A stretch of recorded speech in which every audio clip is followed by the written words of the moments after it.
ជំរាបសួរពុកម៉ែបងប្អូនបងប្អូនទាយមើលថាអ្នកណាគេនៅក្រោយខ្ញុំនេះបាទអូចូលដើមចេញបាទ បាទជំរាបសួរបងប្អូនប្រិយមិត្តជិតឆ្ងាយទាំងអស់បាទ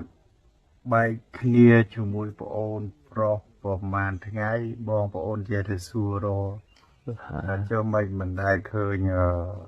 ផុសជាមួយគ្នាទៀត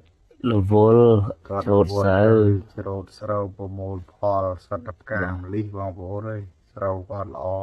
ទីលើស្រូវបាន លួតបានថ្លៃបងខាតអត់អីទេប៉ុណ្ណេះព្រោះសារហើយអ្វីដែលជានិស្ស័យ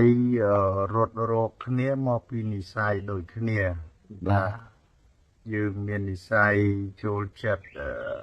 និយាយពីធម៌អាស្រឡាញ់ធម៌ស្រឡាញ់អាអូនធ្លាប់នៅវត្តខ្ញុំក៏ធ្លាប់នៅវត្តអញ្ចឹងយើងសុទ្ធតែនិស្ស័យបាទជាមួយនឹងព្រះពុទ្ធសាសនាដឹងគុណចំពោះមេដាបិតា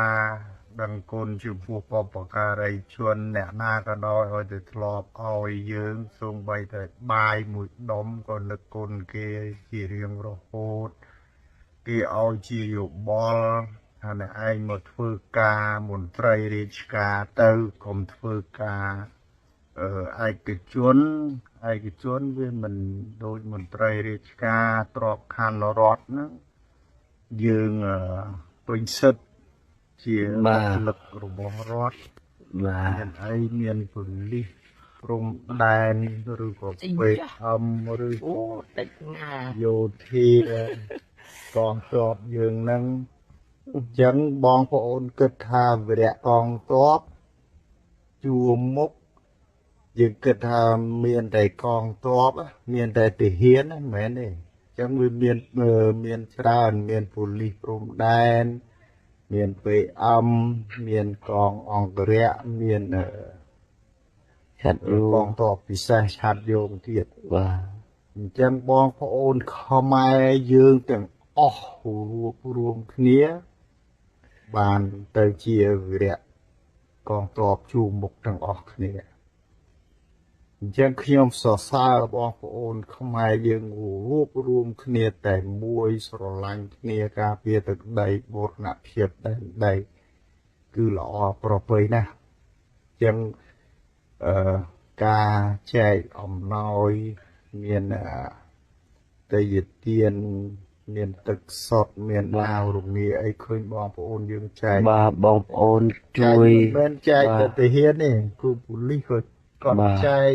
ប៉ូលីសព្រំដែនហ្នឹងហើយអញ្ចឹងទាំងអស់គ្នាណា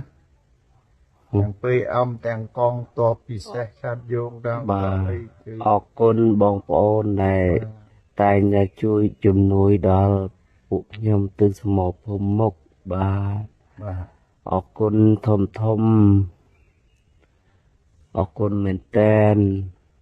ដោយទឹកចិត្តដែលថ្លៃថ្លារបស់បងប្អូនហើយមើលអូនឯងមានគេឆ្ងល់ដែរគេសួរថាចុះពីរអ្នកហ្នឹងមិនបាននិយាយទៅធေါ်ចឹងព្រោះយើងយកធေါ်ពុទ្ធមកនិយាយដោយសារអីដោយសារយើងមានធေါ်ខានតែបាទក្តីអំណត់អត់បាទអញ្ចឹងយើងធ្វើដើម្បីអប់រំចិត្តយើងឲ្យបានស្ងប់បាទយើងមិនមែនខ្លាប់ខ្លាចនោះទេប៉ុន្តែអ្វីដែលយើងអប់រំចិត្តឲ្យបានស្ងប់ហ្នឹងគឺយើងខន្តីអំណត់អត់ធ្មត់បាទបទវិធាថ្នាក់លើបាទយ៉ាងទីយើងធ្វើអាខ្លះទៅដើម្បីឲ្យចិត្តយើងស្ងប់បាទអរគុណជំរាបលា